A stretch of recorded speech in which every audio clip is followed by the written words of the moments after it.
Good afternoon, Off the Bench Sports family. We're here live, Walker High School, Walker, Louisiana, home of the Wildcats. Man, every now and then, man, we get just impromptu interview that wasn't planned, wasn't scheduled, and you just got to roll with it when you have a really special, unique, gifted young lady. And that's what we have here today. Off the Bench Sports family, please welcome Miss Ariana. That's right, Ariana Patterson. Y'all know I be tongue-tied, tongue twisted sometimes. Y'all know I'm old. Charge it to my head, A, and not my heart. I've probably been knowing Ariana since 5th grade, probably. She's always been a hooper. She's always loved hooping. Welcome. Thanks for having me, though. Man, look at that pretty smile. And you love the game of basketball, man. We in hog heaven now. Oh, no, we on Wildcat land, Wildcat territory. What is it? 9677 Pressure Boulevard is what they called it. It's Prentice, but they changed it up a little bit. They're trying to, hey, y'all Wiseman Wildcats, y'all got some competition down here down south, man. They trying to mimic y'all. Nah, just joking.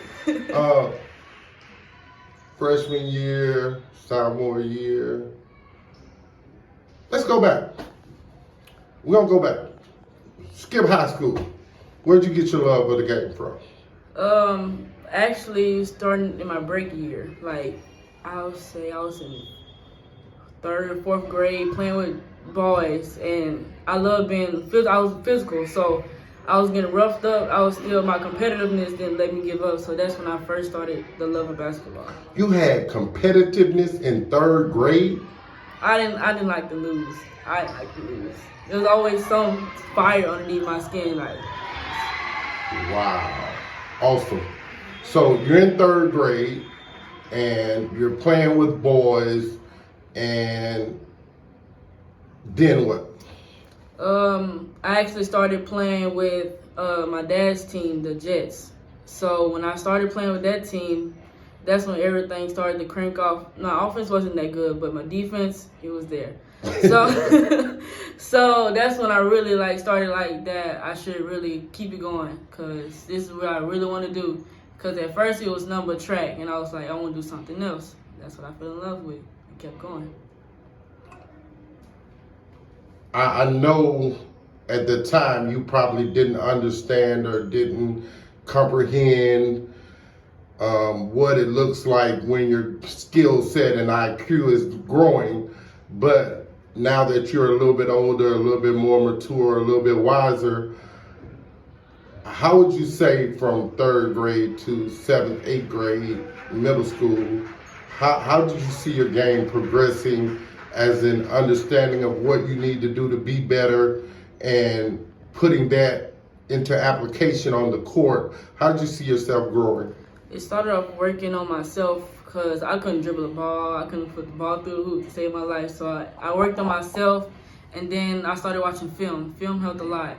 Watching other people play and going to high school games, college games, and seeing that the game is evolving. So I decided to really go with it and progress from there. And being a good teammate helped me helped my IQ to go up, because being a good teammate just help you evolve overall as a player. So, yeah. As a young hooper, what'd you learn about yourself, and from a perspective of playing summer AAU games and then coming back in and play? How did you see yourself from a growth standpoint? Again, every year, how did you see yourself growing from just traveling to different states, different cities, and playing against different competitive levels? It was tough, actually. Playing, the difference between school and AAU is so differently. AAU is more so freelance defensively. Basketball, just the levels change, from AAU and school ball. School ball helps you with the team. It's more so of the team. AAU is more self getting yourself out there, like your own exposure.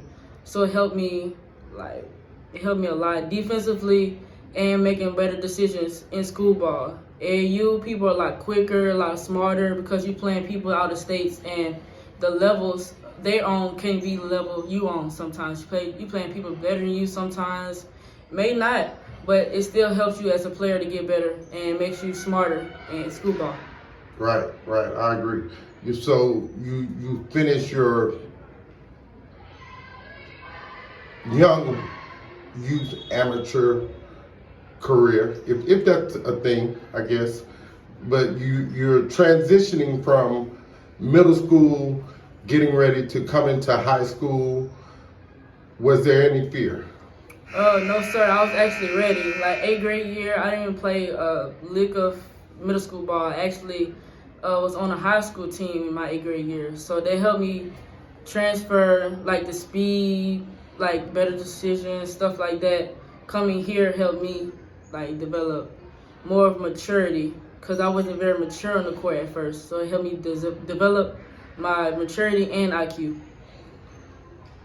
What were some of the things that you did in your transition from 8th to 9th grade, even though you were like, you're still a middle school athlete, and being 12, 13, playing against 16, 17, 18-year-olds, it's just different, but it's a little more weirder because getting to see, freshman JV and varsity across several states, freshman basketball is just bad no matter the school. And then JV, sometimes I think JV is worse than freshman because kids are supposed to, they're a year older or 2 years older, and you're supposed to see growth in skill set and growth in IQ, but sometimes you don't. What was the process like for you in transitioning from 8th to 9th grade as far as work ethics and gaining a different perspective on the game? What'd you do? I actually work out with people that was like 4 years older than me, so to help me grasp the speed of high school basketball. So the speed wasn't bad when I jumped into it, but it's really hard to grasp. It's still kind of surprising to me on the stuff we do as a sophomore, because the speed and the IQ of different players, and they get better every year. So everybody's developed. There's no standstill. So you still growing every year you play, and every year they play, they still growing. So you still learning stuff, and I'm still learning stuff. Right. So you get here to Walker. You come and play for Coach Corey Arnold, who's known as a player's coach because he kind of gives you free reign to make decisions and mess up, which is something that a lot of coaches don't do. When they see a young kid messing up, they'll kind of, draw in the reins a little bit. And he has a great coaching staff, and Coach Chris Price and Dale Clay, and I think he has one more lady on the staff. You play under guys that are very knowledgeable in the game. How does that help you?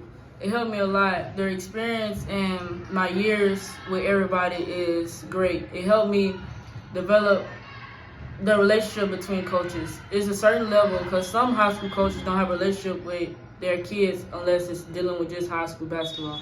But with Coach Dale, I've been knowing him since I was in probably 5th grade. So they really helped me because he just gave me tough love when I need it.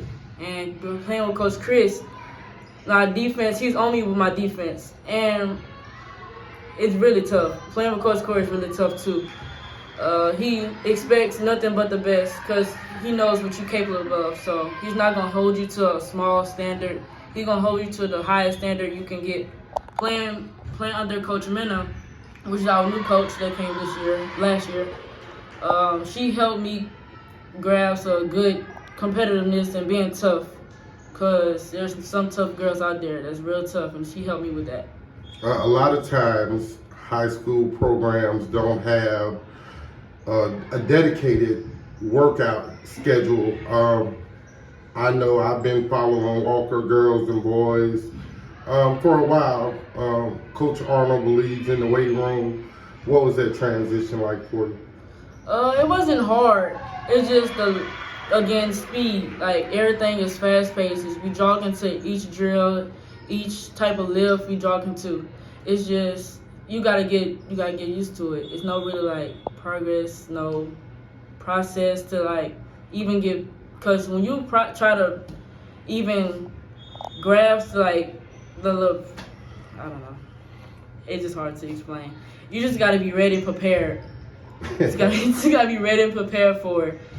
And lifting outside of basketball on your own will help too. Right. Self motivation will help. Right. That's a lot. You enter your freshman season. You guys have been noted as one of the teams that were going to be a top 28 team. What was your freshman season like? Our freshman season was tough. We faced some competition. We blew out some teams. That's how the game goes. But practice was very important, and our intensity never stopped last year. We had some mental mistakes, but that's every team. That's everybody. So we just progressed from there, got better. We just came up short last year. Well, that happens. You can't. If you spend all your time focused on that, you're gonna miss your real prize. So you end your freshman season. What was your thought process on how to prepare for this upcoming season? Did you sit down and take notes on your pluses versus your minuses?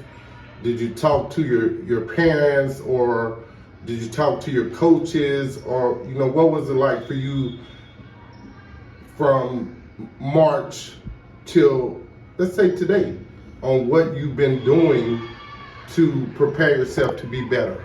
After we lost the semifinals, I gave myself probably like a couple days, but I evaluated myself through film.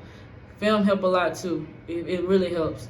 But I laid down my pros and cons and what I got to get better at and what's needed for me to help my team win a state this year. So I decided to do that, and it's been really up from there. More workouts outside of basketball, outside of practice, outside the weight room, on your own, self-motivation again. You just gotta, if you wanna get somewhere, you gotta go, you gotta grind for it. And that's just it. You just gotta grind. Self-goals for this upcoming season? Oh man, that's tough. Probably average a double-double. That's really one of my main goals. Probably average a double-double. Get closer to my 1,000 rebounds and 1,000 points for like my whole high school career, and win state this year. That's my main goal. No district championship. Like, you just forget district. Like, district is gonna happen. I ain't worried about district. I'm worried about the big prize. No doubt. Great self-motivated goals. Again, I've been watching you for a very long time. Great hooper. Now I can say great intellectual as well. So, hey, shout outs. Shout out to God for giving me this talent and opportunity. Shout out to my parents, and shout out to all my coaches. That's what's up. Thank you, and remember, get off the bench, get into the game.